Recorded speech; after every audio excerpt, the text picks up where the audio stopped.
Hello everybody, welcome back to my channel.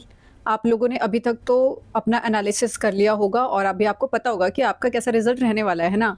तो अब हम बात कर लेते हैं कि कितना एक्सपेक्टेड कट ऑफ जा सकता है कैटेगरी वाइज। ठीक है, तो देखो सबसे पहले डिस्क्लेमर दे देती हूँ कि ये जो मैं बताऊँगी ये सारा मैंने एनालिसिस किया है बेस्ड ऑन नॉर्सेट 8-9 के रिजल्ट्स पे। ठीक है, तो ये अप्रॉक्सीमेट होगा, एग्जैक्ट सेम इतनी ही कट ऑफ आएगी ये मैं गारंटी नहीं दे रही, पर इसके अप्रॉक्सीमेट ही आएगा। ठीक है, तो अभी हम शुरू करते हैं। तो देखो पहले तो नॉर्सेट 8 का अभी हम आज डिस्कस करेंगे, वो नॉर्सेट 9 के कंपैरिजन में करेंगे। ठीक है, नॉर्सेट 10 प्रीलिम्स परसेंटाइल। देखो सबसे पहली बात तो ये है कि नॉर्सेट के प्रीलिम्स का जो रिजल्ट आता है ना वो परसेंटाइल में आता है, वो परसेंटेज में नहीं आता। तो आपको ये देख के चलना है। अभी जो मैं कट ऑफ बताऊंगी उसमें मैं मार्क्स के बेसिस पे बताऊंगी कि आपको कितने मार्क्स लेके आने, वो मार्क्स हैं और परसेंटाइल अलग होता है, मार्क्स अलग होते हैं। देखो ठीक है, परसेंटेज में आपका खुद का आपने क्या स्कोर किया उस पर आपका परसेंटेज डिपेंड करता है। परसेंटाइल होता है कि कितने एस्पिरेंट से आप आगे हैं। ठीक है, वो आपका परसेंटाइल हो जाएगा। ठीक है, इसलिए ये ध्यान रखना कि जो हम कट ऑफ में बात करेंगे वो मार्क्स के बेसिस पे है, पर रिजल्ट आपका परसेंटाइल में ही आएगा। ठीक है, तो हम कैटेगरी वाइज डिस्कस करेंगे नॉर्सेट 9 नॉर्सेट 10 दोनों का। ठीक है, नॉर्सेट 9 का डेटा भी हमने यहाँ पे ले लिया है ताकि कंपैरिजन इजी लगे।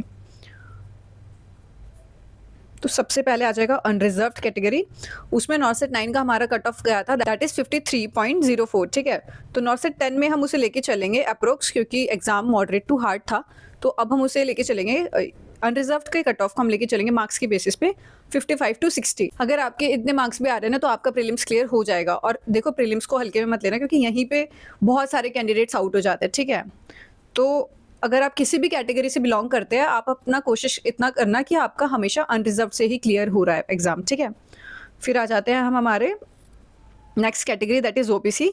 उसका नॉर्सेट 9 में हमारा कट ऑफ गया था अराउंड 44, और नॉर्सेट 10 का अगर हम लेके चले expected cut off that would be 50 to 55। ये हमारा सेफ स्कोर रहेगा। ठीक है, और ये जो मैं स्कोर बता रही हूँ ना, ये हमारे आफ्टर नेगेटिव मार्किंग, आपने जितना भी नेगेटिव किए थे उन सबको हटा के है कि आपका नेगेटिव यहाँ से माइनस हो जाएगा, उसके बाद आपका ये स्कोर आना चाहिए। ठीक है, ऐसा नहीं है कि आपके माइनस में 18 जा रहे हैं तो इससे माइनस करोगे, नहीं। आपका जितना भी टोटल स्कोर था उसमें से -18 करने के बाद आपको 55 तक स्कोर लेके आना है। ठीक है, फिर हम आ जाते हैं नेक्स्ट कैटेगरी पे, दैट इज AWS, जिसका नॉर्सेट 9 में कट ऑफ गया था 39, बट अभी यहाँ पे हम एक्सपेक्टेड लेके चले तो ये 45 to 48 होगा। नेक्स्ट इज SC कैटेगरी, जिसका नॉर्सेट 9 में था 42.5 या फिर 42.6 ऐसा ही था। ठीक है, अभी हम लेके चले तो it could be around 42 to 48, ये तो सेफ स्कोर रहेगा। ठीक है, फिर हम लास्ट बात कर लेते हैं ST कैटेगरी की। नॉर्सेट 9 में इट वॉज 39, और नॉर्सेट 10 की अभी हम बात करें तो सेफ स्कोर रहेगा 38 to 45। और जब भी हम ये स्कोर लेके चलते हैं ना, तो मैं ऑलरेडी आपकी कट ऑफ में ना +2 मार्क्स लेके चल रही हूँ कि +2 मार्क्स तो ज़्यादा ही बता रही हूँ। तो अगर आपके इससे +2 कम भी आ रहे हैं तो भी आप वो लेके चल सकते हैं कि थोड़ा सेफ होगा, पर मैं पहले ही 2 मार्क्स एक्स्ट्रा लेके चल रही हूँ ताकि पूरा 100% श्योर हो जाए कि इस मार्क्स पे आपका सिलेक्शन होगा। ठीक है, तो ये हमने बात किया आपका कट ऑफ कैसा रहेगा, आपको बता दिया है। अब आपको आइडिया हो गया होगा कि आपका प्री में सिलेक्शन होगा कि नहीं होगा, और कुछ अभी भी होंगे जो मार्जिन पे होंगे, है ना। तो देखो मार्जिन वालों को मैं बता दूं कि जो मार्जिन पे उन्हें बता दूं कि अब ना टेंशन मत लो, अब मेंस का पढ़ना शुरू कर दो। ठीक है, बाकी मैं अभी क्वेश्चंस सारे, मेरे पास सारे क्वेश्चंस नहीं है नॉर्सेट 10 के, क्योंकि मैंने एग्जाम नहीं दिया था।